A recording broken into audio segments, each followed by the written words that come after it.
Basically, when we say transcription, that is also known as RNA synthesis. This is the process of making RNA using DNA as a template, o meaning yung original strand na pagkokopyahan. Okay? It comes from the DNA.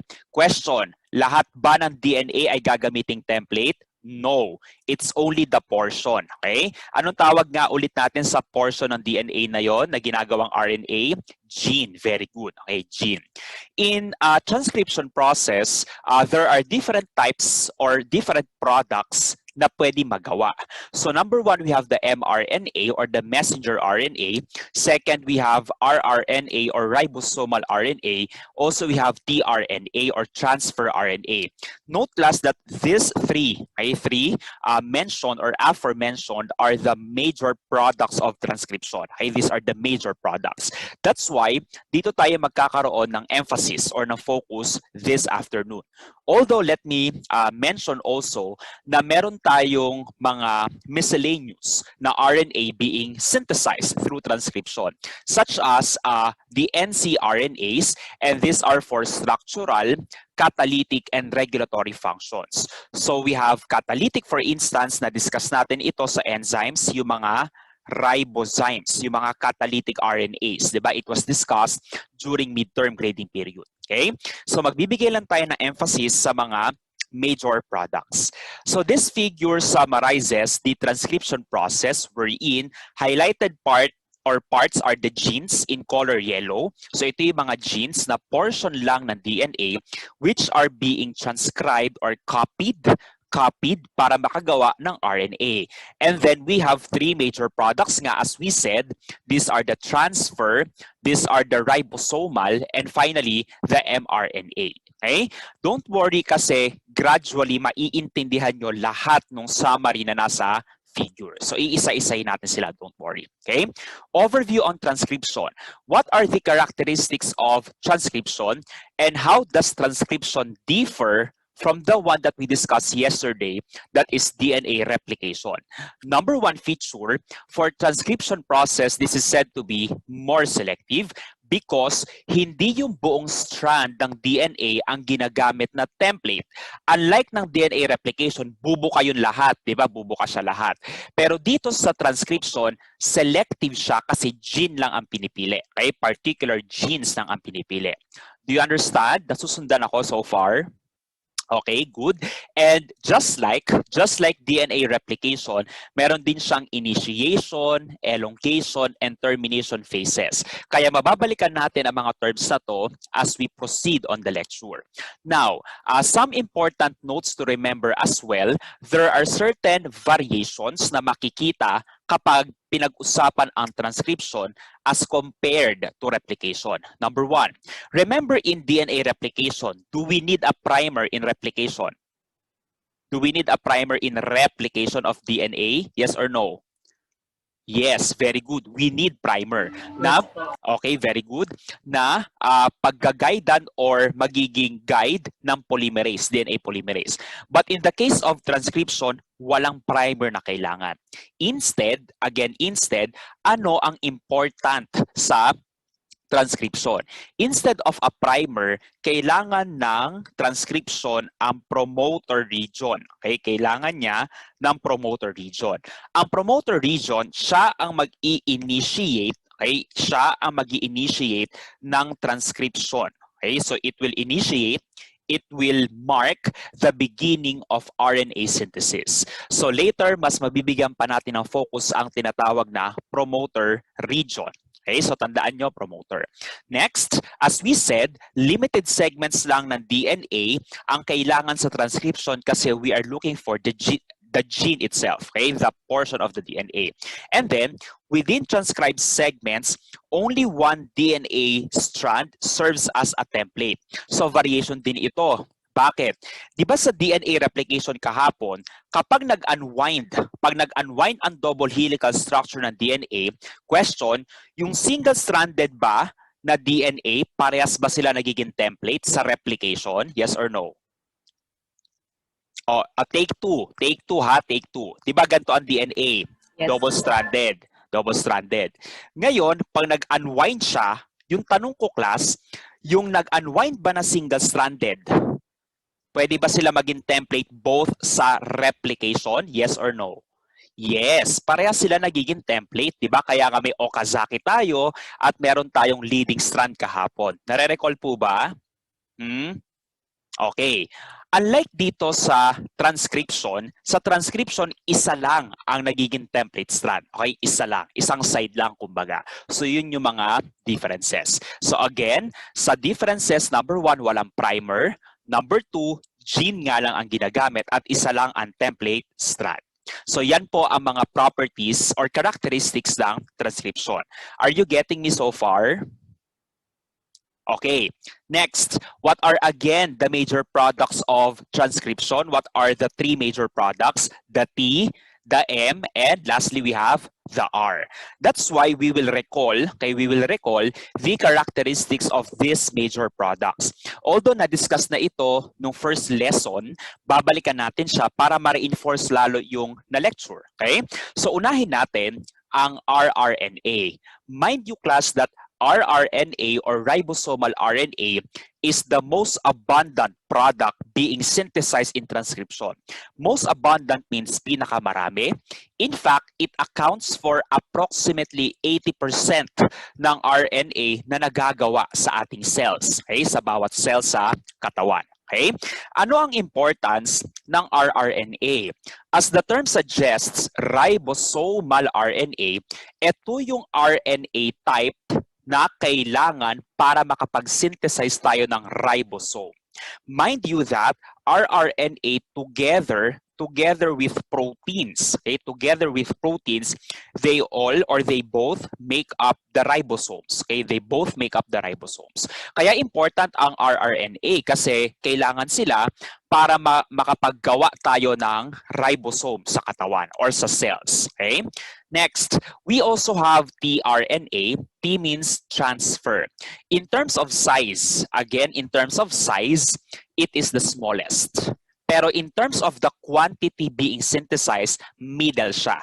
So ang highest o ang top ay ang rRNA, middle rank ang tRNA in terms of quantity, and that is approximately 15%.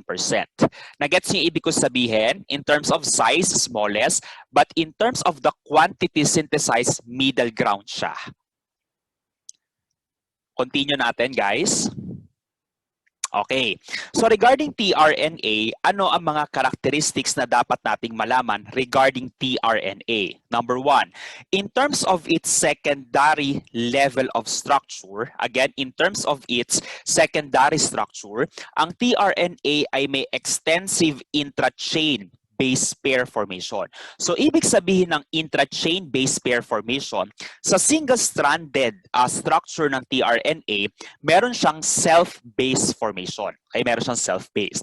And because of its self-base formation, nagre-result ito sa shape na parang cross. Okay? Yung cruciform. Okay, yung cruciform structure. Naaalala niyo yung cruciform sa secondary structure ng DNA? Yes, na-discuss yun before. Okay? So somehow related yun dito pero RNA lang ay equivalent sa case na to. Okay? So resulting to cruciform structure. Kaya pag nakita nyo ang tRNA, palatandaan nyo T para siyang T. Okay? Cruciform-like structure.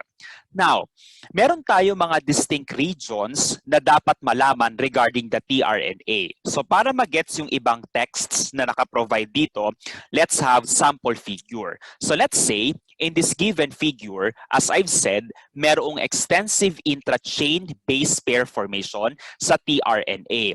So notable areas here are the following. Number 1, we have in this region, ang tawag dito ay ang acceptor arm. Okay, again, ang tawag dito ay ang acceptor arm. So I repeat, first distinct region here is the acceptor arm. And ito yon. Okay, yung naka-encircle, ay acceptor arm. So regarding the acceptor arm, this is found at the 3' end. Okay, 3' end of the tRNA rather, okay, tRNA. And also, ang importance ng acceptor arm is number one, this is the part of the tRNA where the amino acid is being attached, okay? Amino acid attachment ay amino acid attachment site. Okay? Sa kanya nakadikit ang amino acid. Everyone, don't worry. Madidiscuss natin mamaya ang relevance ng mga pinagsasasabi ko. Okay? And also, sa acceptor arm, distinct. Okay? Distinct ang sequence. I think nasabi ko to sa first lesson, hindi ba? Distinct ang 3' end o yung dulo ng acceptor arm kasi CCA siya. Okay? CCA na nucleotide sequence. Yes, that's correct. Okay? So CCA. And then, ano pa yung important part ng tRNA? Meron din siyang anticodon arm. Okay? Meron din siyang anticodon arm. So sa ngayon, pakisulat na lang muna, ang anticodon arm ay important for the interaction of tRNA with mRNA. Okay? Important ang anticodon arm, particularly when it interacts with mRNA during translation. Okay, during translation. I repeat, anticodon arm is essential for tRNA's interaction with mRNA when translation takes place. Question, what is translation again? Protein or RNA production? Okay, nice. Protein. Yes, it's protein. Kaya mamaya may encounter nyo siya ulit. Okay? Nasusundan? Okay, good. Another figure, actually naulit lang siya, another figure that explains the structure of tRNA, let me repeat, meron tayong acceptor arm that serves as the amino acid attachment site. So in this regard, glutamic acid ang pinakitang example attached to the 3' end of tRNA. And also, encircled here is the anticodon arm. Okay, this is the anticodon arm wherein siya yung area na nakikipag-interact sa mRNA, ay mRNA during translation. Okay, so yun lang yung ibig sabihin niya. And then finally, we have mRNA. So recall tayo, nakakadalawang review na tayo sa products. We were able to discuss ribosomal and also tRNA. And then finally, we have mRNA. Yung nakalagay na approximately 5% dito, quantity-wise. Okay, quantity. So, ibig sabihin, pinakakaunti siya na napoproduce. Okay? And regarding mRNA, important ang mRNA kasi it serves as the template. Siya yung pinagkokopyahan kay template for translation. Okay, this serves as the template o nagiging guide for protein synthesis. Okay, that's the importance of mRNA. That's why ang mRNA is also known as, okay, this is also known as the coding RNA. Okay, it is also known as the coding RNA because it carries genetic information from the gene of the DNA para makapag-produce eventually ng protein. Okay? And I think sa lesson 1 na-discuss ang mono and polycistronic mRNAs. So just recall those information. Okay? So overall class, natapos na natin ang review ng mga products ng mga RNAs. Again, we have rRNA, tRNA, and mRNA. Can we proceed on the next part? Okay, nice. So let's proceed on the major process called transcription. So in transcription process, again, for this to happen, we need an enzyme. Okay, kailangan natin ng enzyme. And that enzyme is called the DNA-dependent RNA polymerase. So let's talk about the characteristics of the enzyme RNA polymerase. Number one, ang capability ng RNA polymerase is that it can read the DNA template strand in 3' to 5' direction. I'm not sure kung na-modify ko yung notes nyo, pero kung 5 to 3 ang nakalagay dyan, gawin yung 3 to 5. Ano nakasulat dyan?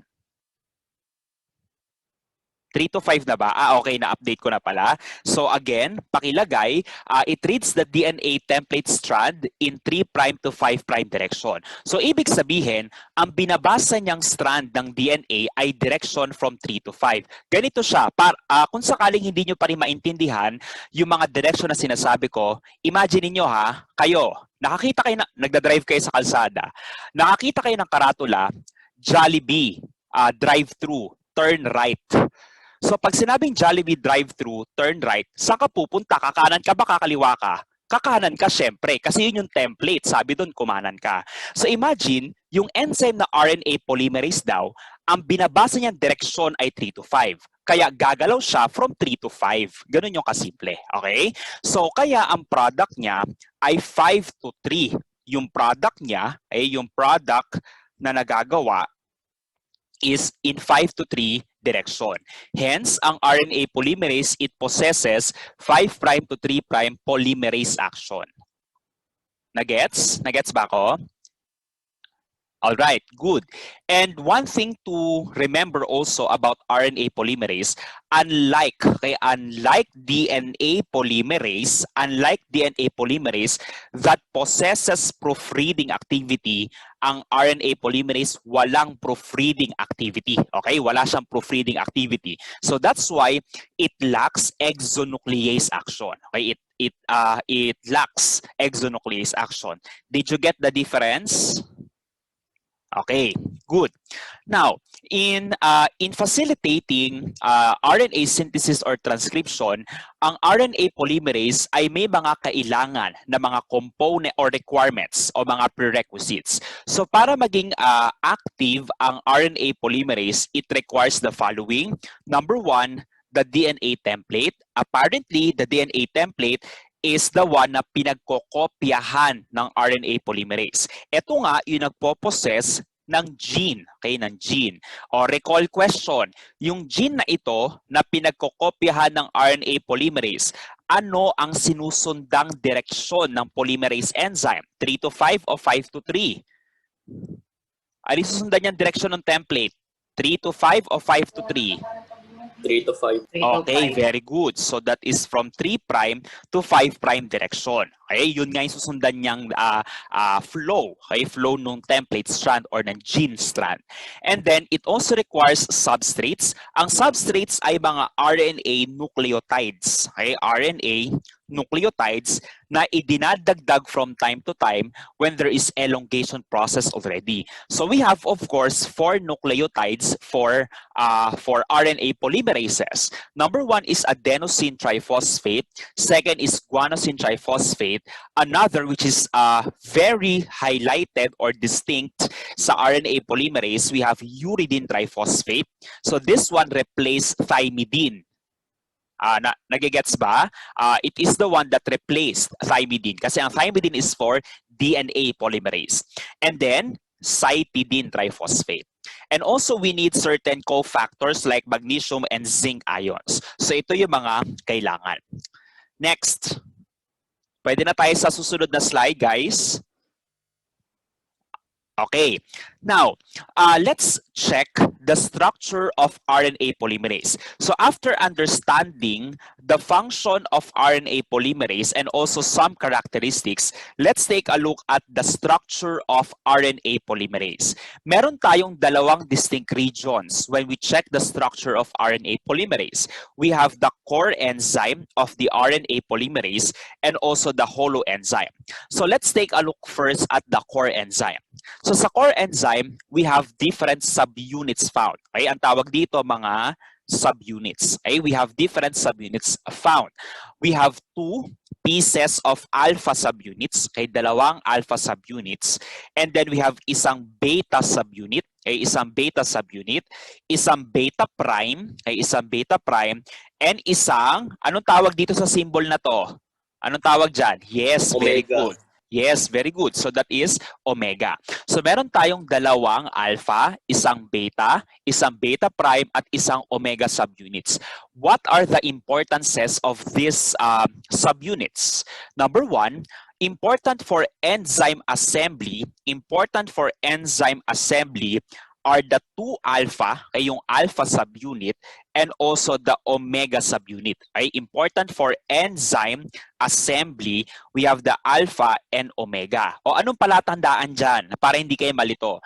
Diba? Enzyme assembly, alpha, omega, para siyang vowel, puro vowels lang. Okay? Puro vowels. Gets nyo? Okay? Alpha, omega, enzyme, assembly. So, puro vowels. Next, for template binding, it's the beta prime. Okay? It's the beta prime. Okay? Beta prime. And then lastly, for polymerase action, beta only. Okay? Yung walang apostrophe. Okay? So, ulitin ko, yung mga vowels for enzyme assembly, we have alpha and omega. Then beta prime, template binding, and then beta lang, polymerase action. Okay, polymerase action. Next, bago natin i-discuss ang holoenzyme, nakikinig pa ba guys? Ha? Okay, good. So bago natin i-discuss ang holoenzyme, i-establish muna natin ang gap. Okay, i-establish natin ang gap. Remember, importante ang promoter. Naalala niyo yung promoter kanina? Okay? Importante ang promoter region sa transcription kasi it is the one that initiates the process. Siya ang nagsisimula. Okay? Ngayon, ang problema sa core enzyme, pag core enzyme lang meron ng RNA polymerase, they are blinded. Okay? They are blinded. They cannot see the promoter region. So if they cannot see the promoter region, do you think transcription will take place? No, it will not take place. Okay? Kaya nga nakalagay dito, the core enzyme lacks specificity. It cannot see the promoter region. So that's why it needs the I. And the I subunit, yung matang subunit ng RNA polymerase is the holoenzyme sigma subunit. Okay? The sigma subunit is responsible for the recognition of the promoter region that would initiate, transcription or RNA synthesis. Naintindihan ang importance ng holoenzyme? Okay, so next.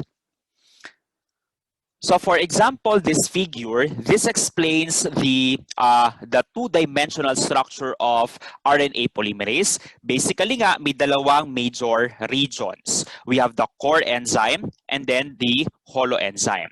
The holoenzyme is the sigma subunit that would recognize the promoter region. Okay?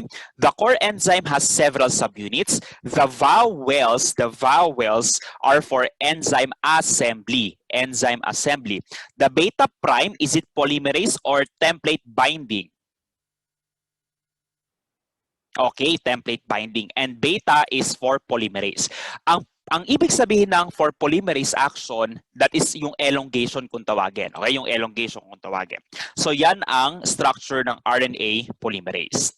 So kapag nangyari, bago natin i-discuss, by the way, ang mga specific steps ng RNA polymerase, unahin natin ang expected product. Okay, unahin natin ang expected product.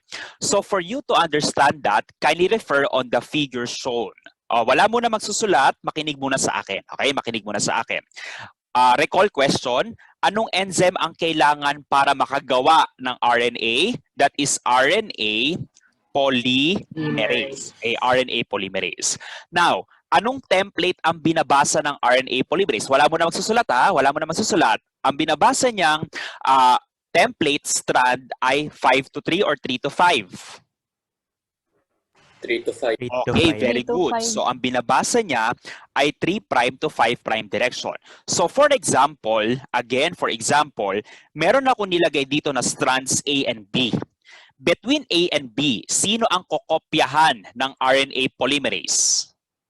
Very good. It's letter B. Okay? Kaya ang tawag sa letter B ay DNA template strand. Okay? DNA template strand. Because it has a direction of 3' to 5' direction. Okay? And take note that template strand, I'll give you time to copy this later. Wala mo na magsusulat. This is also known as the non-coding region. Okay? Non-coding or tinatawag din siyang antisense region. Ulit. So tinatawag din natin na non-coding or antisense region or strand ang DNA template strand. Okay? So yan po ang template strand. Now, punta kayo sa color green na strand. Okay? Ang label natin ng third strand ay RNA transcript. This is actually the product of transcription. Okay? Product of transcription. Kaya you can see that the product strand is said to be complementary to the template. Kaya lang, ang importante dito is instead of letter T, it became letter U. Okay, letter U. So for example, nakikinig ba? Ha? Opo. Okay. So for example, we have guanine, the cytosine, and then C, and then G, and distinct ka dito, yung letter A is for letter U. Kasi nga, transcription ito. Okay, transcription. Okay? So yan ang magiging product. And mind you that the product is also anti-parallel. Very good. Anti-parallel. That is from 5' to 3'. Gets? Na-gets? Okay. Wala pa magsusulat, meron pa ako idudugtong. Sir, paano yung letter A strand? Again, paano ang letter A strand? Ang letter A strand, ito ay product ng DNA replication. Okay? Ito ay product ng DNA replication. Sa DNA replication, ano nga ulit ang strand pag DNA replication? Complementary din ba ito? Yes or no? Sa template, complementary din ba siya sa template strand? Opo. Yes, Yes. okay. So, complementary din siya.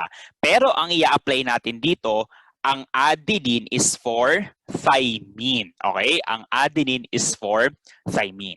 So, yan ang product ng DNA replication. And just like the primary transcript or the RNA transcript, ito ay may direction din na 5 to 3. Okay? Kasi anti-parallel. So, bago ko kayo pakopyahin, ano ang take-away natin sa mga sinabi ko? Kaya ano yung take-away natin? So halimbawa, nagbigay ako ng activity sa inyo. Nagbigay ako ng isang template strand. Halimbawa, ito rin yung binigay ko. Ito yung binigay ko ha. So given the template strand, GC blah blah blah blah, identify the following. Number 1, DNA complementary strand or the non-template strand. So ang isasagot nyo, ito. Okay? Sasagot nyo ito. Ngayon, pag ang tinanong ko naman, identify the primary transcript, ang sasagot nyo, this one. So, usually, nagkakamali ang students kasi ang pinagkokopyahan nila for the primary transcript is the complementary. Minsan, doon nagkakamali ang estudyante. Halimbawa, nung nagsagot sila sa primary transcript, ang ginawa nila, ito ang ginawa nila ng complement. Mali. Ang pagkokopyahan nyo yung major strand na template. Did you get my point? Okay, ano pa ang hack dito? Ang hack is, ang complementary at ang transcript, parehas lang yan ng strand. Lahat lang ng T sa complementary, gawin mo lang U, tapos. Okay? Yun lang yung hack dyan. Nag-gets ba yung sinabi ko? Opo. Okay. O sige, paano nyo kaya yung kokopyahin? O, basta kopyahin nyo. Or screenshot nyo na lang if ever. Just type in done if you are finished so that we can proceed. Aralin nyo yan. May ganyan ako activity sa Canvas. Ha? Identify the primary transcript, identify the complementary strand, and so on and so forth.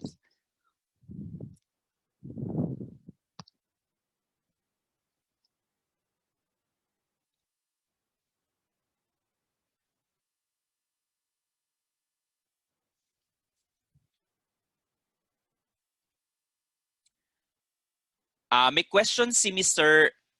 Rovillos. Sir, yung template strand, yun pa rin po. Yes. Okay. Yung template is the original, the parent. Yeah. Pero hindi lahat. Di ba gene lang? Yung portion lang.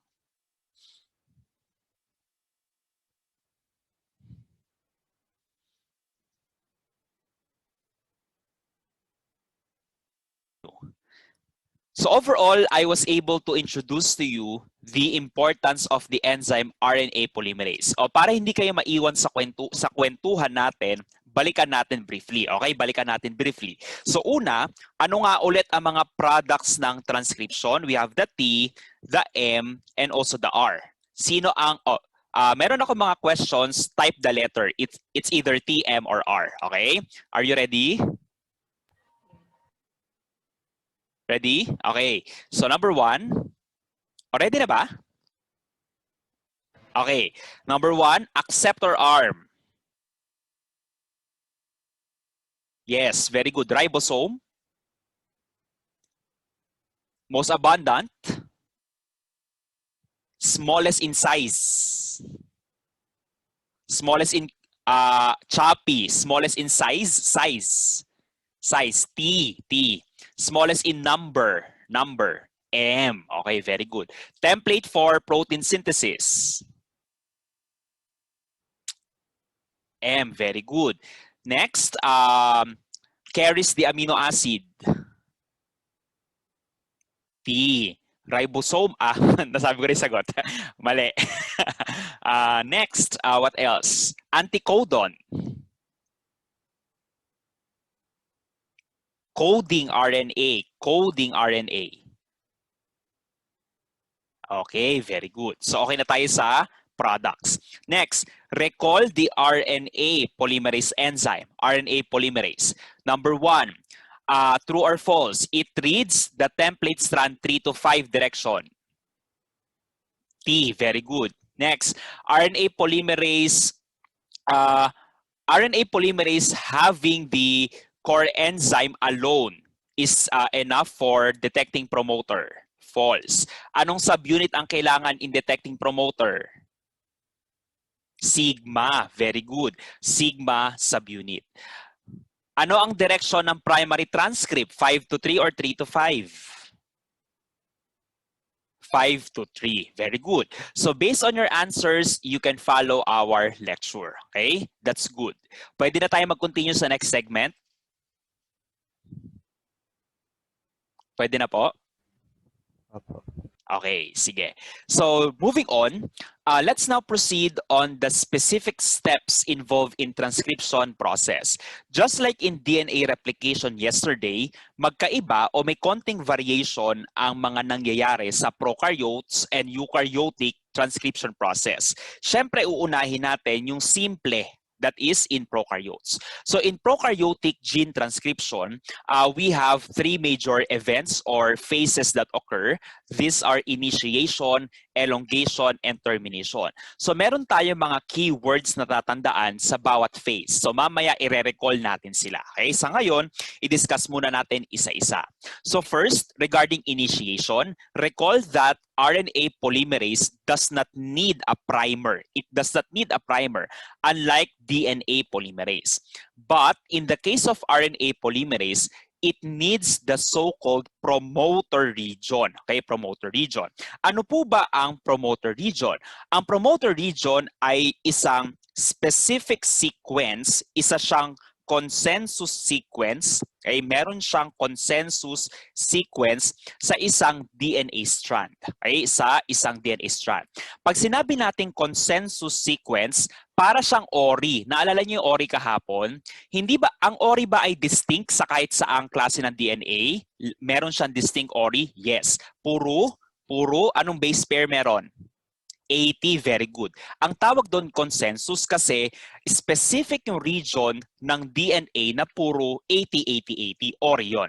Pero dito naman, ang tawag ay promoter. Ang promoter region ay isang specific region ng DNA na may consensus sequence that would initiate transcription process. Kasi po, etong promoter region ang nakikita ng holoenzyme ng RNA polymerase. Okay? Siya ay nakikita ng holoenzyme ng RNA polymerase.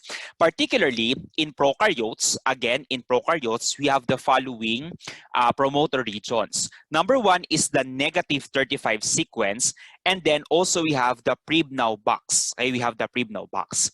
Question, anong ibig sabihin ng negative 35 sequence? Okay? Ano ibig sabihin? Usually, pag sinabi nating negative 35, it means 35 sequences, okay, there are 35 sequences na interval before the starting point. Again, there are 35 sequences that are observed before the starting point of transcription. Before the starting point of transcription process. Let me reiterate. In negative 35 sequence, there are 35 sequences interval, okay? Interval o pagitan before the start of the actual transcription. And as we said, since ang promoter region ay nag-exhibit ng consensus sequence, ano yung specific sequence na makikita natin pag negative 35? Sa negative 35, ang madedetect natin, we have T, T, G, A, C, A. Okay, again, we have TTGACA, TTGACA. Okay? So yun yung consensus sequence. So pag nakita yan ng RNA polymerase, that means pwede na magsimula ang transcription. So distinct yan. What about PRIB-now box? Ang PRIB-now box naman ay may characteristic na sequence na TATAAT. Okay? Tataat. Consensus din siya. Okay? Distinct. Puro ganyan. So we have in prokaryotes. So what about in eukaryotes? Sa eukaryotes naman, we have the TATA, also known as the Hogness box, and that is about 25 sequences or base pairs before the starting point of the transcription. Particularly, ang TATA box ay merong consensus sequence na TA, TA, TAA. Parang lolokohan tayo dito. So we have TATA. Yun naman yung tawag. Okay? Consensus kasi eh. So meaning yan talaga siya. Kabisaduhin nyo talaga siya. Parang ganon. Okay? So again, for TATA box, we have TATA. And then, finally, for Ka at box, yan talaga yung kanyang consensus sequence, CA80 lang. And that is negative 70 to 80 base pair. So yun yung interval bago mag-start ang transcription process held by polymerase. Okay? So yan po ang mga promoter region that are being detected by the holoenzyme of the RNA polymerase. So para mas maintindihan somehow yung sinasabi kong intervals before the starting point of transcription, let's take a look on this sample figure. Okay? I think wala kayo nito sa notes nyo. I-screenshot nyo na lang mamaya. Okay? O makinig na lang muna sa akin. So una, let's say this is the starting point of transcription.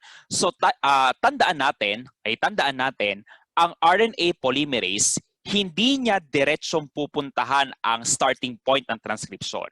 Ang una niyang pupuntahan ay yung mga promoter regions na makikita sa likod, okay? Sa likod ng starting point ng transcription. At makikita natin yon depende sa number of interval, okay, pagitan na base pairs. So for example, ang PRIB-now box mula sa starting point ng transcription, may 7 base pairs na nakapagitan.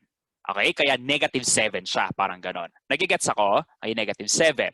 Whereas, ang negative 35 sequence naman, negative 35 kasi mula sa starting point ng transcription, may 35 pieces of nucleotide bases tayo nakapagitan. Okay? So ang tawag doon ay negative 35 sequence which has the sequence of TTGACA. So yun yung ibig sabihin yan. Okay? And between the PRIB-now box and also the negative 35 sequence, meron tayong approximately 19 base pair interval. So yun lang po ang ibig sabihin. Okay? Hindi literal na starting point ang pupuntahan ni RNA polymerase. It smells muna, it detects muna the promoter regions. Okay, sige. You can now screenshot this if you need. And type in done if you are finished so that we can continue.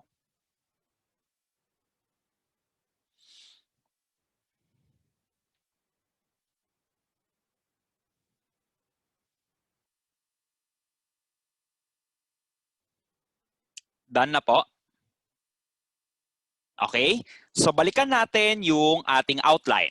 Ang palatandaan sa initiation, promoter region. Okay? So ang palatandaan dito ay promoter region. Nag-exhibit ba ng consensus sequence ang promoter? Yes. So distinct yon, dapat kabisado nyo. Moving on, proceed tayo sa elongation. Apparently, ang elongation ay pahahabain na natin ang primary transcript. Dito na magi-start ang pag-produce natin ng RNA. So in elongation, the local unwinding, local kasi gene lang, okay? Specific region lang. Local unwinding of DNA continues mediated by the RNA polymerase. And as I've said, ang RNA polymerases can synthesize the primary transcript, with the direction 5' to 3' kasi I am referring to the product itself. Okay? So that is elongation. So ang clue natin sa elongation, o ganyan lang po ang elongation. So ang elongation naman, ang palatandaan natin ay 5' to 3' primary transcript. Okay? So ang product natin is from 5' to 3' primary transcript. So that is elongation. So magdadagdag na mga bases na adenine, halimbawa cytosine, uracil kasi RNA ito, and also guanine. Okay, yun yung madadagdag. And then finally, we have termination. Termination only means na mai-stop na ang production ng primary transcript. Elongation of RNA continues until a termination signal is reached. So paano natin malalaman kapag stop na? So dalawa ang mechanisms. Number one is intrinsic. Again, first, we have intrinsic. Ang intrinsic is raw independent. This is a symbol for raw, yung parang density, okay? So raw yan, raw protein. So this is raw independent, ibig sabihin, wala tayong kailangang assistance ng raw protein. So that's why ang tawag natin ay raw independent. Malalaman lang natin kung matatapos na ang transcription kapag ang nasa dulo ay may hairpin loop formation. Okay, makikita natin sa dulo ay hair loop. So pag clearly identified ang hairpin loop formation, dun na mai-stop ang transcription. Okay? Aside from intrinsic or raw independent, meron naman tayong tinatawag na raw dependent. Raw dependent means may assistance ng raw protein. So it requires raw protein to release RNA from DNA.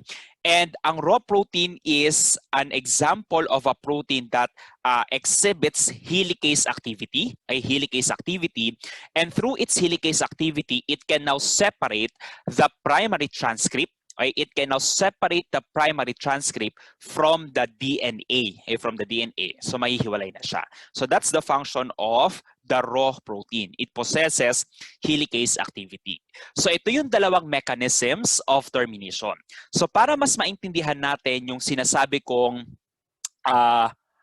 raw independent or hairpin loop formation. So sabi dito, ang hairpin ay isang hint o isang clue na kailangan na ma-stop ang transcription process. So makikita na mukha siyang hairpin.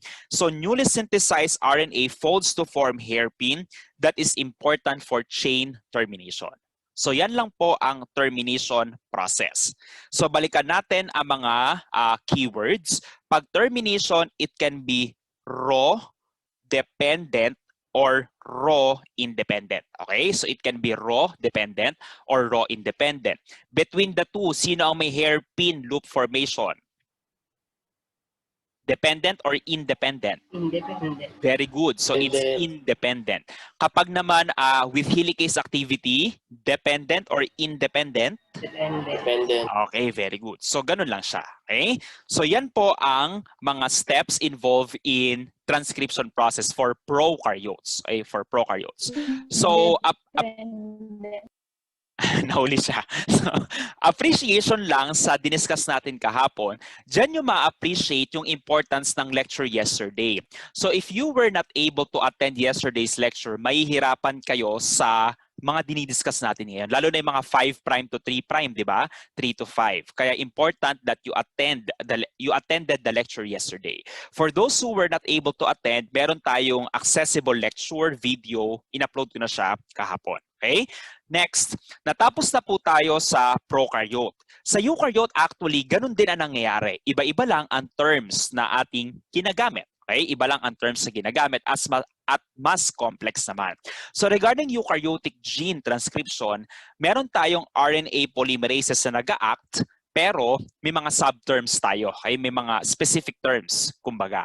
Number 1, meron tayong RNA polymerase 1. Ang RNA polymerase 1 is responsible for the transcription of rRNA. Okay? Pang-rRNA siya. Pag RNA polymerase 2 naman, we have mRNA. Okay? mRNA naman ang napoproduce, and miscellaneous RNAs, yung mga non-coding ones. We have LNCRNA, miRNA, and snRNA. Nakalimutan ko na mga ibig sabihin yan. You can search the Google kung ano mga ibig sabihin yan. Okay? Next, we have RNA polymerase 3. Ang RNA polymerase 3 naman is for tRNA, and some snRNAs and snORNAs. So pakicheck na lang po ang mga ibig sabihin. Although, ang important lang naman dyan yung mga major products. What else?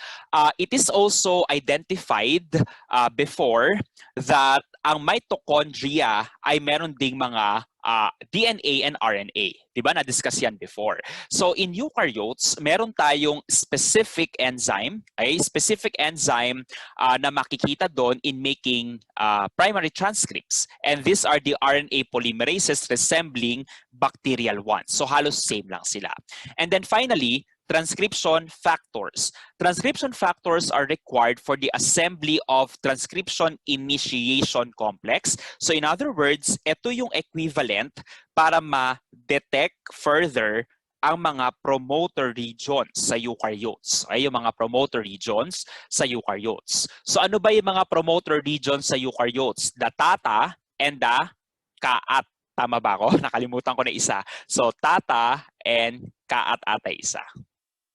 So, yun yung mga promoter regions ng eukaryotes. Okay? So, overall class, those are the different steps involved in transcription. Are you learning so far? Ha? Okay. So, para mas makasunod sa dinidiscuss natin, o review tayo ulit. Repetition is learning. Tandaan yan. Repetition is learning. So, dito naman tayo sa pag-recall ng mga steps. Tatlo ang major steps. Initiation, next, elongation, and then, ano yung huli? Termination. Ano yung keyword natin sa initiation? Is it primer o promoter? Okay, very good. Promoter, very good. Magkaiba yung primer sa promoter ha. Sana maging cautious tayo in selecting the answer if ever. Next, sa elongation, what's the product or the primary transcript? What's the direction? 5 to 3. Very good. And then termination, we have either raw dependent. Raw dependent, it means kailangan natin ng raw protein. Pag raw independent, may specific structure tayo ma-observe, that is the hairpin. Okay, the hairpin. Very good. Hairpin loop formation.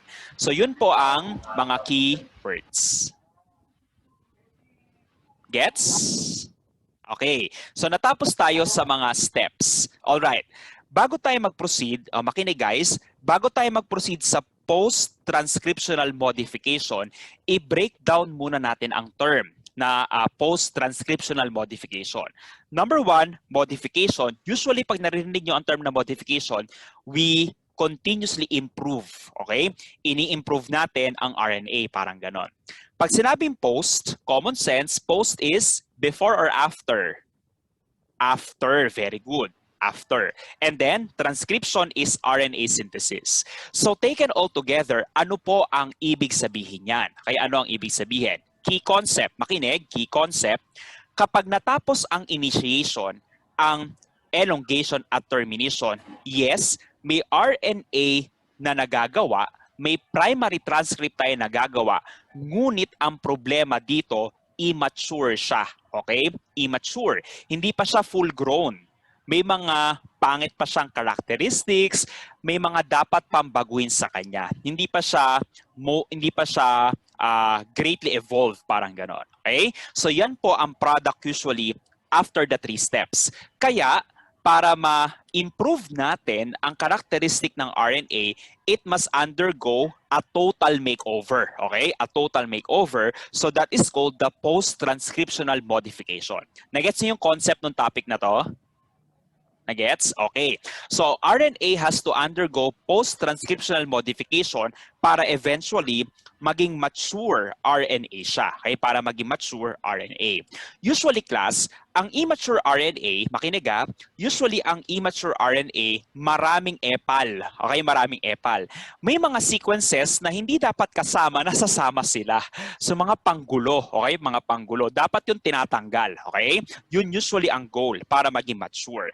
So para maalis natin ang mga epal, ang mga panggulo, we usually need the action of the enzymes ribonucleases. Okay, ribonucleases. Generally, ang function ng ribonucleases is to remove the epal, ay mga panggulo, mga intervening sequences. Kailangan alisin sila. Okay? Now, i-discuss natin individually yung post-transcriptional modifications na pinagdadaanan ng bawat major product. Again, repetition is learning. Meron tayong 3 major products, the rRNA, the tRNA, and the mRNA. So unahin natin ang makeover na ginagawa sa ribosomal RNA. So sa ribosomal RNA, pagkatapos gawin ng ribosomal RNA, isang malaking piraso lang siya, okay? Malaking piraso na rRNA.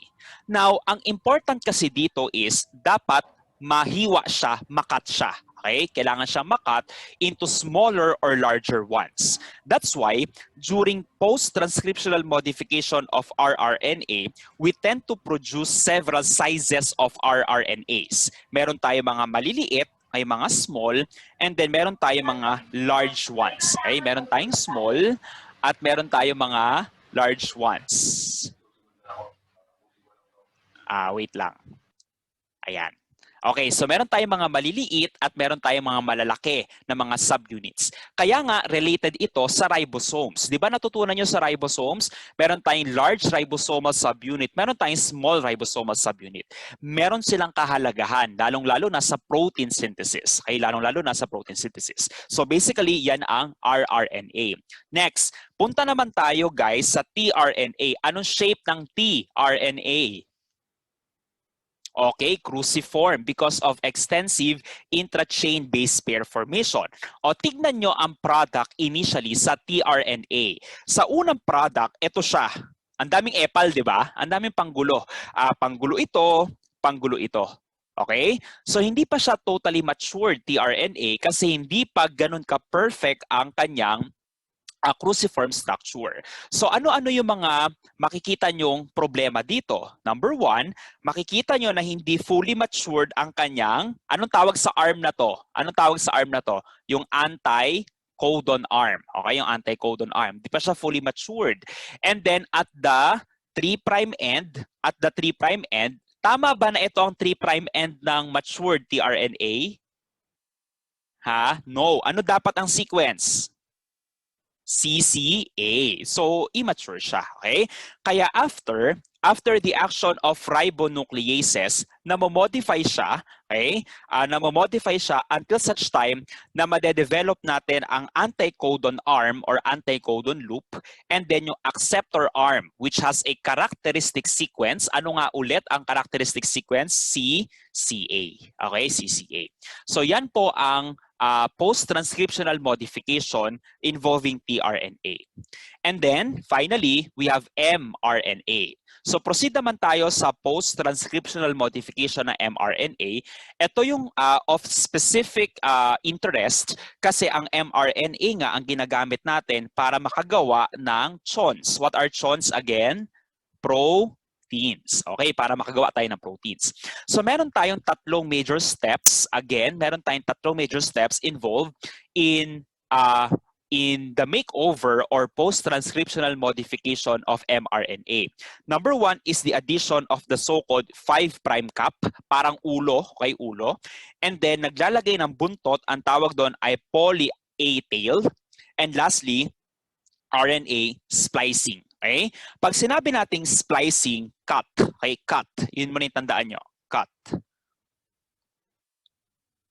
Let me repeat. Number one, we have addition of 5' cap. Second is addition of the 3' poly-A tail, and then RNA splicing or cutting of the RNA. So let's start with addition of the 5' cap o yung head, okay, yung head ng mRNA. Initially, ang mRNA wala pa siyang 5' cap, kaya idadagdag siya. Ang 5' cap is a 7-methyl guanosine attached at the 5' end of the immature RNA. Okay? So makikita siya sa 5' end ng immature mRNA. Question, ano yung purpose, ano yung importance of adding 5' cap? Okay? Ano yung importance niya? Number one, important ito for protection. Okay? Protection from degradation. Okay? Protection from degradation. Absence of 5' cap would melt mRNA or could degrade mRNA. So that's why 5' cap para siyang helmet protection. Okay? Kaya nakalagay dito resistant to nucleases. Okay? Resistant to nucleases. So that's 5' cap, the first importance. Second, important din ang 5' cap kasi para siyang driver. Okay? Para siyang driver. Ibig sabihin, ang 5' cap ang mag-a-assist sa mRNA during translation. Okay? Assist during translation. Agree ba kayo na ang mRNA ay kailangan sa protein production? Do you agree with me? Siya ang kailangan for protein synthesis? Yes. So kailangan ayusin natin ang mRNA. I-prepare natin siya, such as by adding 5' cap. Again, protection from degradation and assist during translation. So okay na tayo sa ulo. Okay? Okay na tayo sa 5' cap. Moving forward,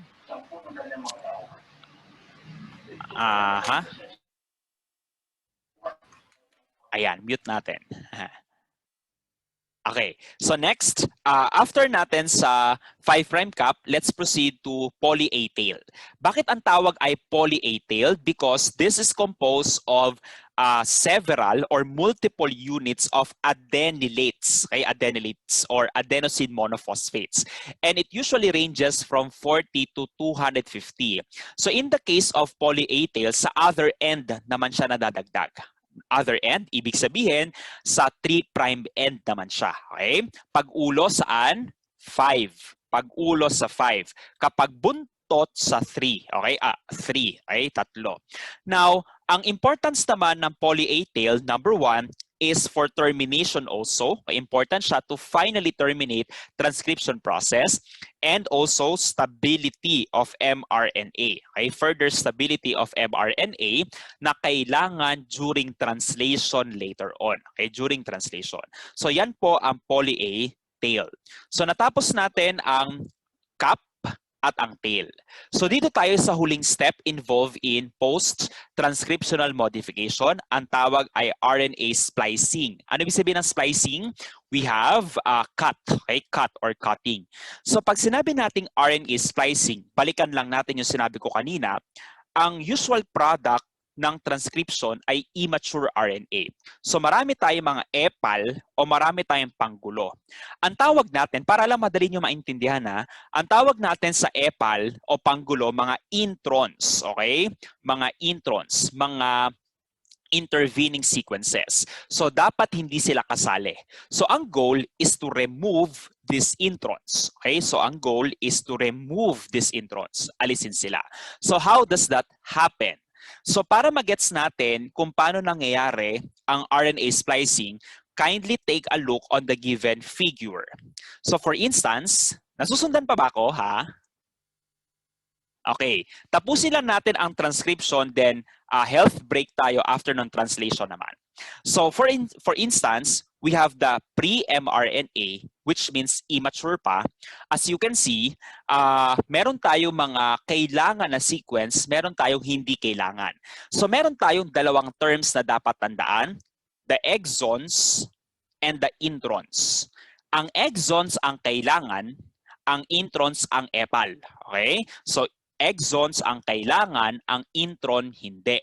Kaya ang susunod na mangyayari dyan is the SNRPs, yung SNRNPs, SNRPs are specialized proteins that bind to pre-mRNA. Okay? They bind to pre-mRNA causing the formation of spliceosome. Okay? So causing the formation of spliceosome. Now, pag na-form ang spliceosome, take note that the introns will form a loop. Okay? Para siyang nagkaka-loop dito. And because of this loop, via the aid of SNRPs, they will cut the intron. They will cut it. Okay? Tatanggalin nila. Kaya natanggal dito yung intron. No? Nakita nyo ba? Natanggal. And then, nag-dissociate na ang intron, humiwalay na ang intron, humiwalay na ang SNRP. Ang natira, yung mga exons na lang. Question, yung exons ba ang kailangan? Ha? Yes. And exons are the ones that are considered matured already. Ito na yung mRNA version 2.0. Okay? Ito na yung kailangan for protein synthesis. So yan po ang RNA splicing. Nagets yung term na cut as a keyword? Alin ang ika-cut away? Intron or exon? Intron. Okay, intron. So yan po ang mga steps involved in post-transcriptional modifications of mRNA. O recall ulit, recall. So for the steps, number 1, addition of the cap. Take note of the importance. Number 1, we have protection. Number 2 is for assistance. And then poly-A tail, number 1, termination. And then ano yung isang goal? Assistance din. Okay? And then finally, RNA splicing. Sa RNA splicing, that is to remove introns that are epal. Okay? That are epal. So overall, guys, tapos na ang post-transcriptional modifications ng RNA. So pag natapos ang post-transcriptional, na-achieve ba natin ang matured RNA? Yes or no? Yes. So pag matured na siya, okay na. Tapos na. Of particular interest here is the mRNA. Kasi nga, siya ang gagamitin sa next process called translation. Okay? Siya yung gagamitin sa process called translation. Okay, so continue na tayo, everyone. After we discuss transcription, which includes synthesis of RNA, we will now proceed on the next process on gene expression, and that is translation. Basically, when we talk of translation, that is the process of protein synthesis. Mind you that the template needed, the strand needed para makagawa tayo ng protein eventually ay mRNA. mRNA serves as the template for us to produce protein. In translation process, it happens in the cytoplasm and with the help of ribosomes. Okay, with the help of ribosomes. Kaya nga you learned before nung anaphysio or botany days na ang ribosomes ay responsible for protein synthesis. Okay? So mamaya maiintindihan nyo, I suppose, maiintindihan nyo kung paano nagpa-participate ang ribosome sa translation process. And as I've said, mRNA serves as the template strand na kailangan for us to produce proteins. And then ang tRNA naman ang nagsisilbing adapter molecule because it carries the amino acid that are needed para makapag-produce tayo ng polypeptide chain. So yan ang overview ng translation.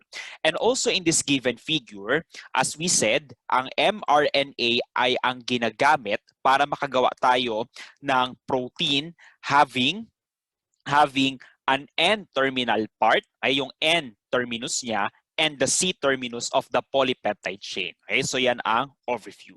Now, in a translation process, it is important that we know the so-called genetic code. Narinig nyo na ba yung genetic code before? Ay genetic code or not yet? So, yung iba siguro familiar na sa genetic code, that's right. Pero para sa benefit ng lahat, i-discuss natin. Ang genetic code, it is used to identify the specific amino acid na kino-contain ng mRNA. And take note that if there is any alteration or any problems encountered in the sequencing, that could result to death or disease of a given individual. So right now, let's emphasize genetic code. So para maintindihan nyo ang genetic code, mag-analogize muna tayo. Okay, mag-analogize. Usually, ang genetic code, para siyang dictionary. Okay? Para siyang dictionary. Sa dictionary, kung nakakita na kayo ng dictionary, ang dictionary, di ba, meron siyang word, ay meron siyang word, and then definition ng word, right? Okay? So, pag dictionary, as in English dictionary, merong certain term, may certain word, and dinedefine o nilalagyan ng meaning ng word na yon. So, anong connection niya sa genetic code? Ang genetic code ay parang ganito kasi ang word, it describes, again, it describes the so-called codon, okay, so-called codon, which is being exhibited by the mRNA, okay, which is being observed sa mRNA. And this codon has a definition, okay, it has a definition. And ang definition niya is an equivalent amino acid. So ano ang point of saying this? In genetic code, para siyang dictionary ng iba't ibang codons, okay, iba't ibang codons ng mRNA, at bawat codon na meron ang mRNA, meron tayong corresponding definition, corresponding amino acid. So right now, ano ba ang ibig sabihin ng codon? Ang codon ay isang 3-nucleotide base sequence. Okay? Meron tayong 3 nucleotide base sequence, okay, na kinocompose ng isang codon. So that's why it says here, there are 3 nucleotide bases that can be seen in each codon. And that 3-nucleotide sequence refers to a word, okay, to a word which has a corresponding meaning or definition or amino acid. So this figure shows to us the genetic code. Okay, genetic code. So for example, ganito magbasa ng genetic code.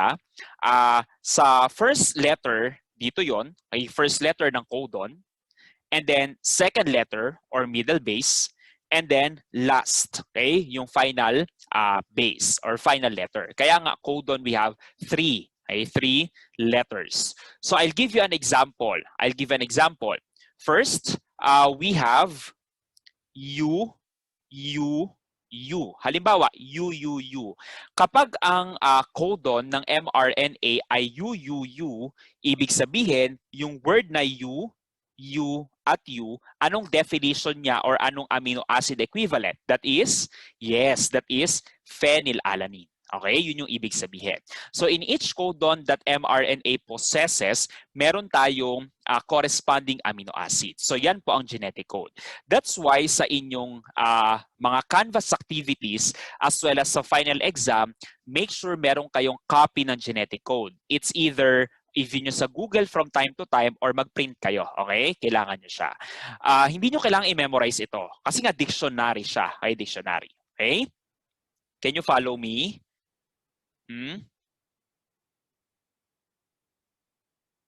Everyone, nandyan pa kayo? Nasusundan? Okay, good. So let's discuss the characteristics of genetic code. Take note, everyone, na meron tayong 64. Okay? 64 total words or codons. 64 total words or codons. And out of 64, 60 dyan ay regular codons. Okay? 60 dyan ay regular codons. And out of 60 or out of 64, 4 naman ang special codons. Okay? 4 ang special codons. So ano yung mga special codons? Out of 4, isa dyan ay starting codon. Ay isa dyan ay starting codon. At ang starting codon natin is AUG. Okay? AUG.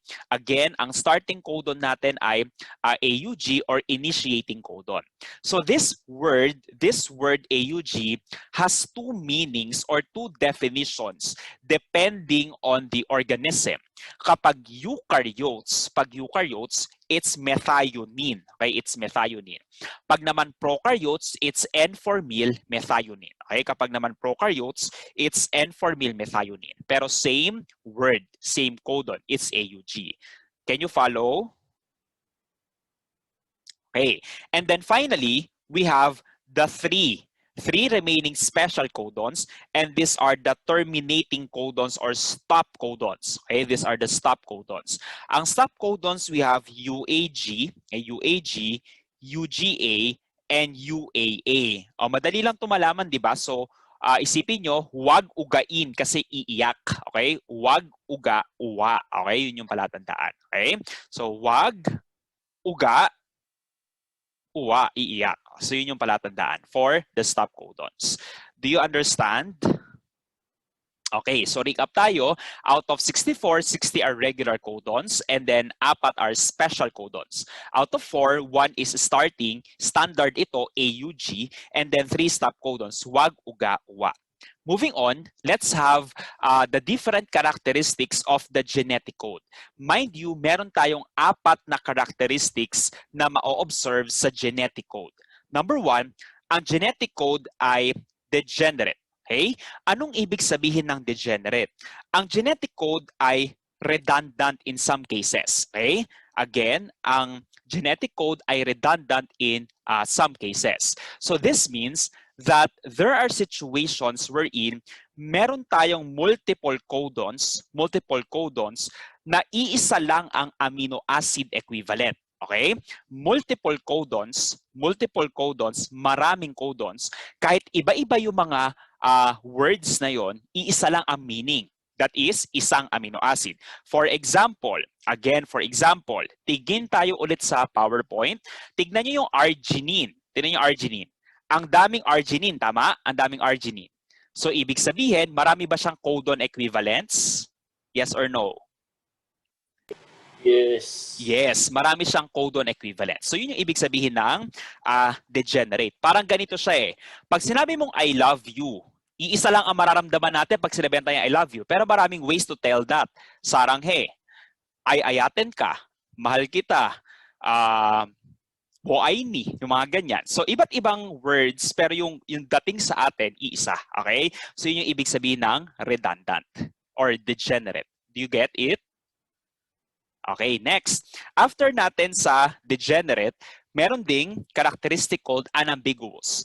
Meron namang sitwasyon na isa lang talaga ang word at isa lang ang definition. Isa lang ang word, isa lang ang definition. Halimbawa, isang codon lang ang naka-correspond sa isang klase ng amino acid. Okay? Isang codon lang ang naka-correspond sa isang amino acid. O bigyan ko kayo ng example. First, methionine. Anong sabi ko sa methionine? Anong codon niya? AUG. Yan lang talaga ang para kay methionine. Okay? So, meron siyang unambiguous. Okay? And then, aside from that, pag chinek nyo ang genetic code, isa pang example ay tryptophan. Pag tinignan nyo yung tryptophan, siya lang ang nag-iisang tryptophan sa genetic code kung hindi ako nabubulag. Okay? So, tryptophan. Ano ang word for tryptophan? Ano yung codon equivalent for tryptophan? We have U, we have G, and then, ano yung huli? Yes, UGG. So, yun yung ibig sabihin ng unambiguous. Nagets na po ang unambiguous? Okay, next. We also have non-overlapping. Non-overlapping means the codons are read in a continuing sequence of nucleotide triplets. So, ibig sabihin ng non-overlapping, hindi natin pwedeng gamitin ang isang base multiple times. Base ay ibig sabihin isang letter. Halimbawa, may nakita kayo G, G, G, G, 10 G. Puro G. Or 9 na G. 9. So, 3, 6, 9. Burahin natin isa. Okay, GGG. Ibig sabihin, para makagawa tayo ng tatlong codons, dapat siyam yung G. Hindi siya pwedeng maulit na gamitin. Okay? Yung bawat letter. Yun yung ibig sabihin. 3, 3, 3, 3 lang sila lagi. Yun yung tatandaan sa non-overlapping. And then finally, universal. Anong ibig sabihin ng universal? Ang genetic code, if not 100%, almost 100%, same ang genetic code sa lahat ng organisms. Plants, animals, microorganisms, humans, halos lahat ng nabubuhay, pare-parehas ang equivalent genetic code. May kokonting difference lang. Halimbawa, yung starting codon. Anong sabi ko kanina sa starting codon? Ang konting variation dito is, pag prokaryotes, it's N4-methionine ang AUG nila. Okay? But other than that, similar na halos lahat. Kaya nga, we consider the genetic code universal, applicable sa lahat ng nabubuhay. Naintindihan? Yan ang universal. So these are the characteristics of the genetic code. Recall, we have 4. First, we have degenerate. Second, unambiguous. Third is non-overlapping. And finally, universal. Moving on. Bago natin i-discuss ang mga specific events that occur in translation, let's have first the components required for translation. Key concept, ano yung importance of telling you this? Tandaan, ang importance ng topic na to is aalamin natin ano ba ang mga ricados, ingredients na kailangan para magkaroon ng translation. Ano ang mga kailangan natin para mangyari ang translation process? Kasi all this time, ang naiisip nyo lang na kailangan mRNA, di ba? Ang naiisip nyo lang all this time, ribosome lang. Pero maraming kailangan, okay? In fact, meron tayong 5 ricados na kailangan, 5 ingredients. Number 1 is the amino acids. Number 1 is the amino acids. Take note, class, that amino acids are important components of translation process wherein ang amino acids are being linked to tRNA. Kumakabit sila sa tRNA. Okay? They are being attached to the tRNA. Question, at what arm do amino acids bind or attach? Is it anticodon or acceptor arm? Yes, acceptor. That is at the 3' end. Okay, 3' end. Ano yung characteristic sequence ng acceptor arm? CCA. Very good. So sa CCA, dun sila na-attach. Okay? Ang amino acid ay important kasi yan nga ang definition ng codon na meron ang mRNA. Next, another ingredient that we need is the tRNA. Remember that tRNA is the adapter molecule na ina-attach or uma-attach rather ang amino acids. Okay?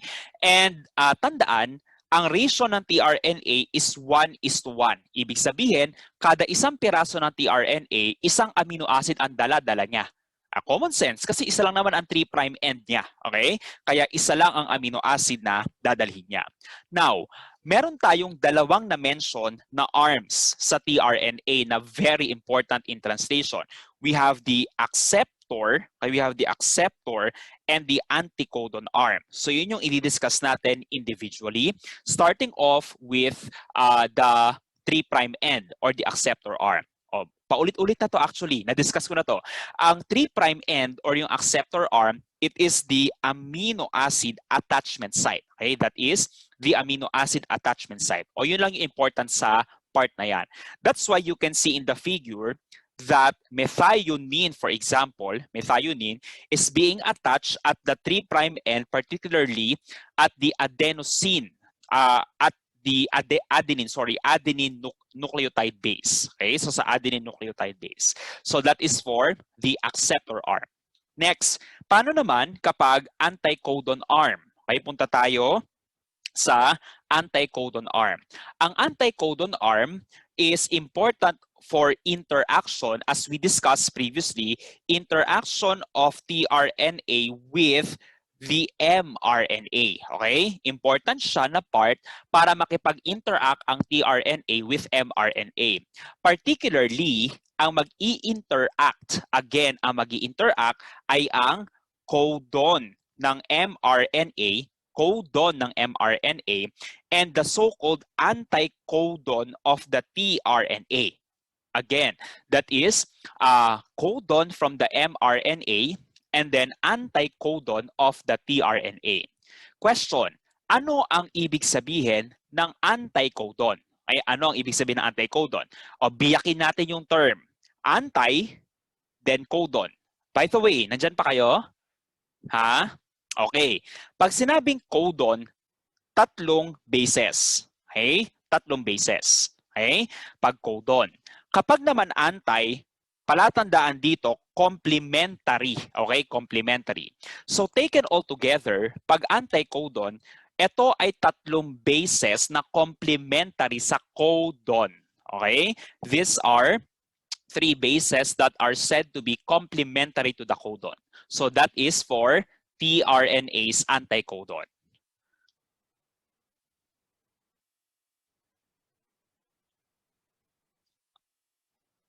Are you done? Are you done copying? Okay, so para mas maintindihan further yung dinidiscuss ko, please refer on the figure on the right side. I think it's a figure sa right. Particularly on the highlighted part, yung color yellow. Okay, yung color yellow. UAC, okay, UAC is the anticodon arm. Okay, that is the anticodon arm. And as you can see, ang anticodon arm ay complementary sa codon. Yun yung ibig kong sabihin. Okay? So in short, ang importance ng anticodon arm is for interaction sa codon. O ano ang overall impact niyan or takeaway niyan? Kapag naging complementary ang anticodon at ang codon, nakita na natin ang definition ng word ng codon. That is, pag tumapat ang UAC na anticodon arm sa AUG, kung ano man ang amino acid na dala-dala ng tRNA na yon, yun yung meaning ng codon. Naintindihan ako? Naintindihan? So for instance, in this case, kung ang codon ay AUG, ang kanyang word or ang kanyang definition, methionine. Okay? Kasi nga, nakipag-interact ang AUG doon sa anticodon arm ng tRNA. So yan ang importance ng anticodon. Next. So okay na tayo sa tRNA. O recap tayo sa tRNA. Ano yung dalawang important sites for tRNA? The acceptor and then the anticodon. Okay? Pag acceptor, dito dumidikit ang amino acid. Pag anticodon arm, ano ang nakikipag-interact? The codon. Okay, codon. Bakit important na malaman natin na may anticodon? Kasi dito nakabase yung amino acid na equivalent. Okay? So for instance, bibigay ako ng sample scenario. Halimbawa, ang amino acid, ulitin na lang natin yung kanina para hindi tayo mahirapan. Halimbawa, wait, burahin natin. O sige, para mag-isip tayo. So halimbawa, ang ilagay natin na codon ay CUU. For instance, the given example is codon. Codon CUU. Now, if my question is, identify the anticodon, what's the answer? That is GAA. This is the anticodon. Okay, anticodon. So paano pag ang question ko is like this? Given the nucleotide CUU from mRNA, and given the anticodon GAA from tRNA, identify the equivalent amino acid. Pag tinanong yung equivalent amino acid, ano ang pagbabasihan yung word? The CUU or GAA? Is it the CUU or GAA? Ha? Ano final answer? The final answer is codon. Codon. Okay, codon.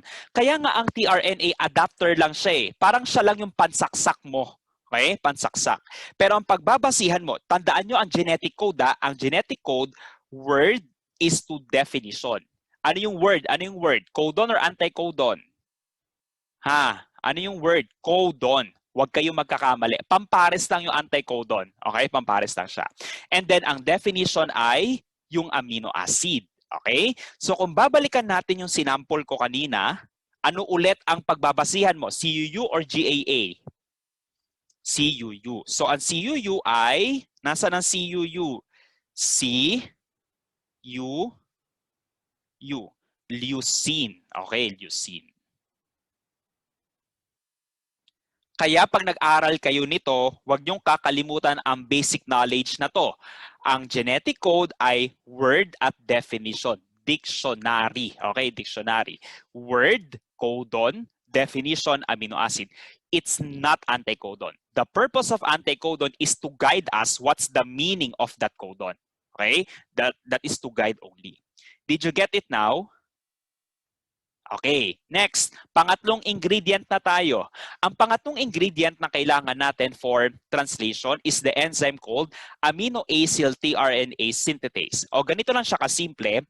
Guys, tandaan, initially, when we have the amino acid and if we have the tRNA already, they are not yet bound with one another. Okay, they are not yet bound with one another. Basically, to allow binding of amino acid to the acceptor arm of the tRNA, we need the enzyme synthetase. Okay? Siya lang yung nagka-catalyze ng attachment ng amino acid sa 3' end. So that's amino acid tRNA synthetase. Next, number 4, of course, we need mRNA. Ang mRNA, siya ang nagsisilbing template strand. Okay? Siya yung nagsisilbing template strand. And anong word ang pinoposes ng mRNA? Codon or anti-codon? Okay, very good. Codon. How many bases? How many bases sa codon? 3. Very good. 3 nucleotide bases. Recall, nakailang ingredients na tayo? 4. Amino acid, tRNA, synthetase, mRNA. Okay, question. Saan mangyayari ang lahat ng ito? Sa bahay nilang ribosomes. Kaya ang panglima nating ingredient or component ay ang ribosomes. Remember, ang ribosomes ay made up of proteins and ribosomal RNAs, where rRNA predominates. And as we said, part of the post-transcriptional modification of rRNA is to cut the size, okay, into large and small units. Kaya meron tayong dalawang subunits of ribosomes ultimately. We have the large and then the small. You are familiar with this siguro, okay? For prokaryotes, we have 50S and 30S ribosomal subunits, and then for eukaryotes, we have 60S and 40S. Obviously, yung malaking number, large. Yung maliit na number, small subunits. So anong importance nung malaki at nung maliit na size ng ribosome? Number 1, i-draw natin na halimbawa, ito yung ribosome. Halimbawa, ito yung ribosome. Obvious, this is the large, this is the small. Okay? Large and then the small subunits. So anong importance ng mga subunits na yan? Number 1, for small ribosomal subunit, siya ay nasa baba. Okay? Siya ay nasa baba. It is the one that determines the accuracy of translation by ensuring base pair formation between the codon and anticodon. Again, important ang small ribosomal subunit para tama ang match ng codon at anticodon. Okay? Ano ba ang rule natin sa codon at anticodon? Dapat ba complementary sila? Yes, okay. So dapat complementary sila. Ang bahala dyan ay si small ribosomal subunit. Okay? Doon na mamahay. Next, for large ribosomal subunit naman, again, for large ribosomal subunit, important naman dyan is yung peptide bond formation. Okay? Important dyan ang peptide, okay? Peptide bond formation. Narinig nyo na ba ang peptide bond before? Yes. Ang peptide bond ba ang bridge sa mga proteins? Yes, okay, very good. Di ba protein nga ang ginagawa natin? Kaya ang essence ng large ribosomal subunit is to facilitate peptide bond formation. Okay? So for example, in this given figure, dito natin makikita ang function ng mga components, okay, ng mga components. So tingin tayo sa picture above. So for instance, we have here the mRNA, which is one of the ingredients, remember, and then the small ribosomal subunit, okay, ribosomal subunit, yung small subunit. Anong sabi natin? Kapag small ribosomal subunit, siya ang nagdo-double check kung tama ang pairing ng codon at anticodon. Etong nasa UAC, ano siya, codon or anticodon? Okay, anticodon. And then yung AUG, this is the codon. Okay, codon. Ano ba ang AUG? Siya ang word na may definition na, anong definition niya? Methionine. Very good. Okay. Next, ano naman ang palatandaan natin sa large ribosomal subunit? Sabi natin sa large ribosomal, yung color orange na malaki dito, siya ay for peptide bond. Kaya makikita nyo, ang phenylalanine nakadikit with methionine. Okay, yun yung palatandaan natin for large ribosomal subunit. Okay, so overall guys, we finished discussing the different components, okay? Components of translation. So recap tayo, meron tayong 5. Number 1, we have A. Ano yung A? Amino acid, very good. Number 2, we have tRNA. Number 3, the enzyme. Important ba ang enzyme? Yes. Between what components? Between what components important yung enzyme? Amino acid and tRNA. Very good. And then the template, anong tawag sa template? mRNA, and then finally, yung pwesto kung saan mangyayari yon, we have the ribosomes. Meron tayong dalawang types ng ribosomes, the large and the small. Okay? Next. Kaya pa? Ha? Kaya pa? Medyo konti na lang. Okay? Medyo konti na lang. Medyo. Okay? Bago tayo mag-proceed sa mga steps, mag-focus tayo sa large ribosomal subunit. Okay, large ribosomal subunit. O recap tayo sa large ribosomal subunit, peptide bond or base pair? Peptide bond, very good. So pag dinrawing natin, okay, pag dinrawing natin ang large ribosomal subunit, meron tayong tatlong cavities na makikita. Okay, meron tayong tatlong spaces na makikita. Okay? So meron tayong 1, 2, and then 3 spaces. Ayan. Hindi ko na alam paano ko i-drawing. Basta tatlong spaces. Okay, meron tayong tatlong cavities na makikita. And these are being named as, number 1, we have, pili tayo ng kulay. We have the E site. Ang tawag dito, E site. Okay, E site. And then we have the P site and then the A site. Okay, meron tayong tatlong cavities. We have the E, PA, EPA. Okay, EPA. From left to right, EPA. Now, bibigyan ko muna kayo ng keyword sa bawat term. Mamaya magigets nyo bakit yun yung mga keywords natin. Letter A, tandaan nyo dito, accommodate. Okay, accommodate. Accommodate. A is for accommodate. A site. Okay? Or welcome. Okay, welcome. Mamaya magigets nyo bakit welcome. Next, pag P naman, P stands for peptide bond. Okay, peptide bond. So pag P naman, we have the peptide bond. And then E, exit. Okay, exit. So ulit, kapag A, accommodate. Pag P, peptide bond. And then E, exit. Mamaya magkakaroon ng sense yan lahat. Okay? Huwag niyong kakalimutan ang EPA. A is for accommodate, peptide bond, and then exit. So ito na actually yung mga sinasabi natin. Mamaya sa mga specific steps, may explain ko mabuti what happens during these events. Okay? So A site, accommodate, yun muna tandaan nyo. And then P site, peptide bond. Okay, peptide bond. And then E site, exit. Okay, E site, we have exit. So overall, yan po ang mga cavities na makikita natin sa ribosomes. So right now, let's proceed on the process itself, yung mga steps na nangyayari. Let us now have the different steps involved in translation. So we have ganun pa rin, initiation, elongation, and then termination. So let's start with initiation process. So in initiation, it is important na ma-assemble natin, ay maipon natin, yung mga important components needed in translation. Yung 5 sinabi ko kanina, ay yung 5 sinabi ko, important sila. Not to mention na energy requiring siya, kaya kailangan natin ng adenosine triphosphate, okay? And some initiation factors, okay? And some initiation factors. So yan po ang mga important things na kailangan natin.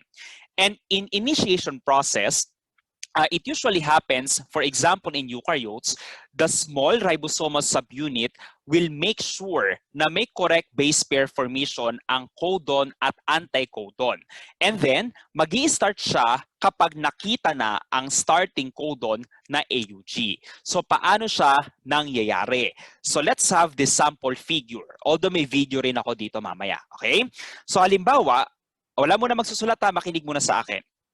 So for example, imagine that etong 5' na pinakita and then yung chain na pinakita, ito ang mRNA. Okay, ito yung mRNA. Now, magi-start ang translation process kapag nakita na ang starting word or starting codon. Kapag nakita ang starting codon, which is AUG, didikit dyan ang maliit na subunit. Kaya may green dyan na small ribosomal subunit. Okay? Ngayon, pag dikit, nasusundan ako, pag dumikit ang small ribosomal subunit, yung equivalent tRNA, the complementary anticodon, will attach. Kaya nga anticodon arm will attach on the codon AUG. And when it happens, ibig sabihin, meron na tayong unang residue na amino acid. For prokaryotes, it's formylmethionine. For eukaryotes, it's methionine. Okay? So yan ang unang nangyayari. Initiation ang tawag doon. Yun lang. Nag-iipon-ipon lang sila sa isang site. So what happens next?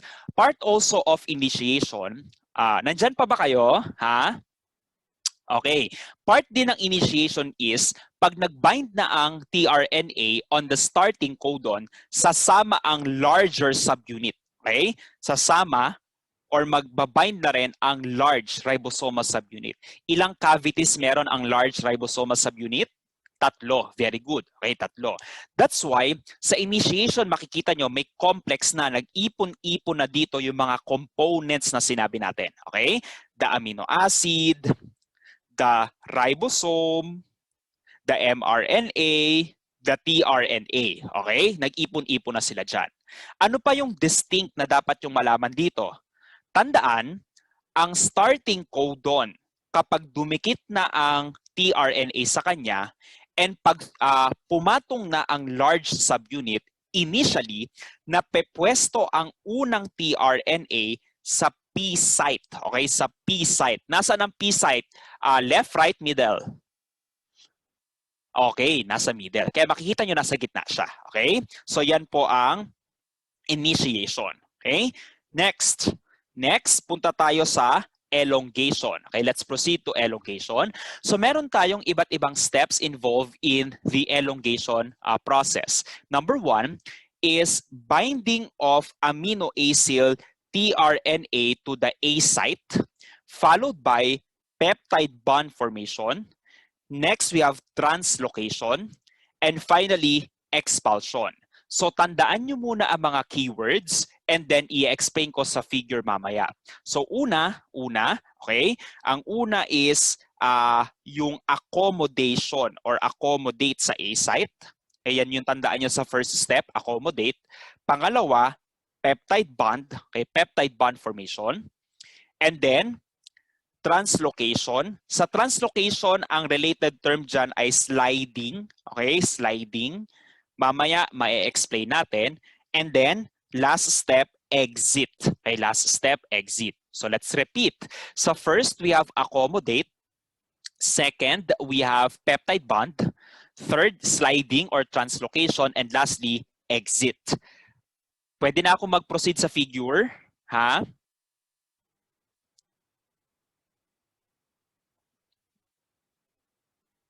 Are you done copying? Okay. Wala muna magsusulat. Okay? Wala muna magsusulat. Makinig lang sa akin. Okay. So, let's say, remember in initiation, balik tayo ha, remember in initiation kanina, naipon na yung complex. Okay, naipon. Meron tayong isang tRNA na nasa P site. Nasa ng P site? Nasa gitna. Okay, nasa gitna. And then, may large subunit. And then, we have the small. So what happens next? Kapag nabuo ang complex na yan, ready nang tumanggap yung complex ng susunod na tRNA. Okay? Ready na. So yung susunod na tRNA will enter to the A site. Kaya nga accommodate, the first step. Okay? Is the first step. Papasok. Question, sa dami ng tRNA na paikot-ikot sa cell, sino ang may karapatang pumasok? Ang may karapatang pumasok, yung complementary sa susunod na word o codon. Did you get it? Ha? Gets? Okay. So let's say, pumasok na. Okay, pumasok na. Saan papasok? E, P o A? A, very good. Kaya nga ang A means accommodate. Pagpasok, ano yung susunod na word na sinabi ko sa steps?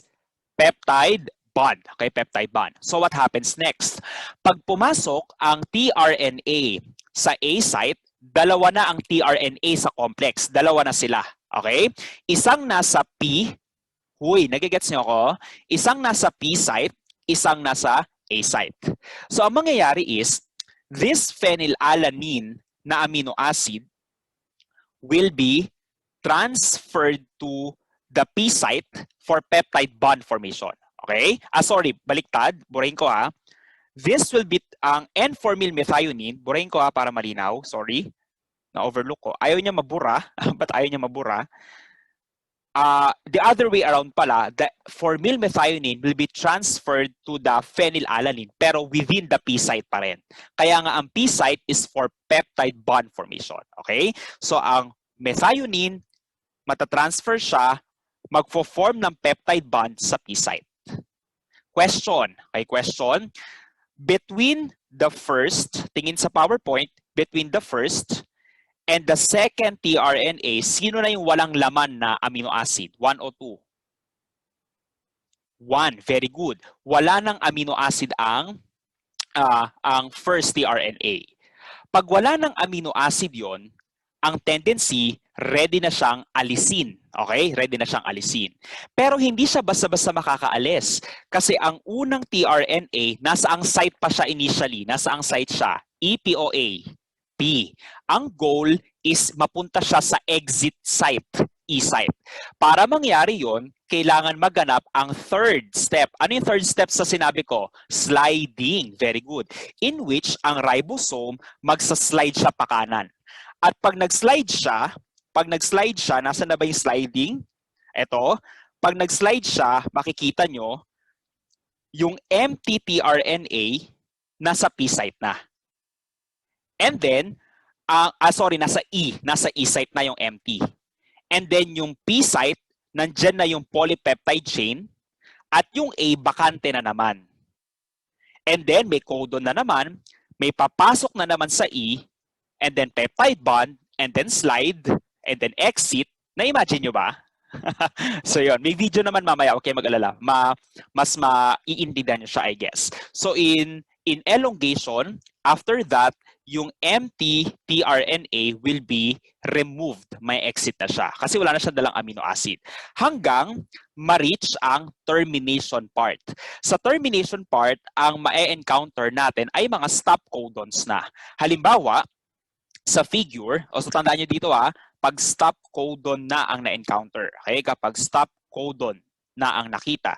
So for example, in this figure ulit, okay, in this figure, we have polypeptide na makikita. So ito na yung mga polypeptide. Meron tayong formyl methionine, meron tayong phenylalanine, meron tayong lysine, and then continuous, and then arginine. So when the time comes na ang na-encounter ng A site ay termination codon, UAA, stop codon to, wala na. Wala nang papasok na tRNA, kaya ang mga components ay magdi-dissociate na sila, naghihiwa-hiwalay na sila. So ano yung product natin? Meron na tayong polypeptide. Okay, meron na tayong polypeptide. So yan ang protein synthesis. Okay, yan ang protein synthesis. Sir, kulang pa, hindi namin maintindihan sobra. Video, kailangan natin ng video. Sige. Malapit na tayo matapos, konting tiis na lang. Kasi yung clinical correlations, kayo na mag-aaral nun. Applications yun lahat. I'll just give you some examples doon. Okay? So for the key points, number 1, we have tRNA wobble hypothesis. So it means that accurate base pairing is required only in the first 2 nucleotide positions of the mRNA codon. And then, energy requirements also, of course, energy requiring ang protein synthesis. Na-discuss natin yun kanina. So for example, for tRNA amino acylation, what do we mean by that? Ang tRNA amino acylation, yung binding ng amino acid sa tRNA. Okay? So yun yun. It requires an energy. Next, loading of tRNA to ribosome, also energy is needed. And during sliding, naalala niyo yung translocation, sliding process, okay? Energy requiring. And then just like RNA, ang protein kailangan din ng modifications. So FYI, just check this out na lang. For the modifications, we have removal of excess amino acids that are not needed. So for example, si methionine, usually ang starting codon nare-remove din siya eventually. Okay? Yung starting codon nare-remove din siya eventually. And then part of the modifications, depending on the function of the protein, we have phosphorylation, glycosylation, and also hydroxylation. Okay? So yan po ang post-translational modifications. So overall guys, tapos na tayo sa translation. Actually, yung buong gene expression tapos na. Ngayon, yung mga susunod na slides na lang dito na babasahin nyo is related sa diseases. Ay related sa diseases. May intindihan nyo ang sakit kasi naintindihan nyo ang normal. Magbibigay ako sample ha, bibigay ako sample. Bawa, etong Amanita phalloides. Ang Amanita phalloides ay poisonous na mushroom, and ang function niya is to block RNA polymerase 2. Important ang RNA polymerase 2 during transcription. So wala tayong protein eventually kasi wala kang RNA. Okay? O ganun lang siya. Okay? Related lang. And then, diphtheria toxin naman, ang diphtheria toxin, it prevents translocation. It prevents translocation. Important ba ang translocation? Ha? Saang step? Initiation, elongation, o termination?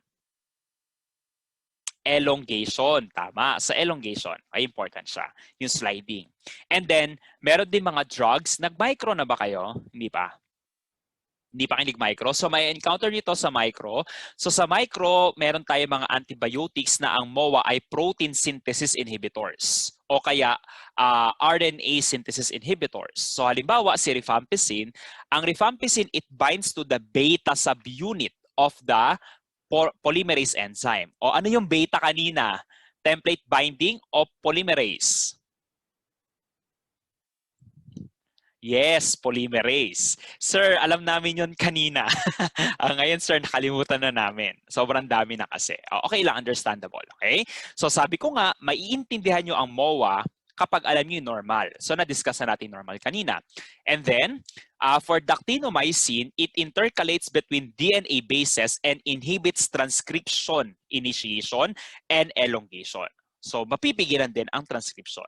And then, we have translation inhibitors. Halimbawa, yung mga antibiotics, streptomycin, aminoglycosides, di ba mga protein synthesis inhibitors sila? They bind to 30S. Anong importance ng 30S? This is the small. Okay? This is the small subunit. So anong importance ng small subunit? Siya ay nag-i-ensure ng base pair formation. Di ba? Kaya pag binlock natin ang small subunit, walang initiation. Pag walang initiation, wala tayong polypeptide. Next, tetracycline. Ang tetracycline, it prevents binding of amino-acyl tRNA to the A site. Ibig sabihin, pinipigilan ng tetracycline ang pag-welcome ng ribosome sa paparating na tRNA. Question, affected din ba ang elongation in that scenario? Yes, okay, affected din. And then chloramphenicol, what is peptidyl transferase? Ang peptidyl transferase ay important for peptide bond formation at the P site. Okay, important siya for peptide bond formation at the P site. So by blocking peptidyl transferase, no peptide bond. Question, mag-grow ba yung polypeptide chain without peptide bond? No, of course. Okay, no. And then finally, pag clindamycin naman, and macrolides. Ano ba macrolide? Halimbawa, erythromycin. Okay, erythromycin.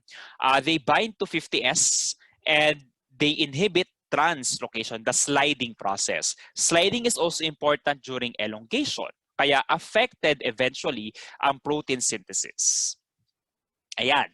So these are the clinical correlations of several agents and toxins that can alter gene expression, both in microorganisms and in humans.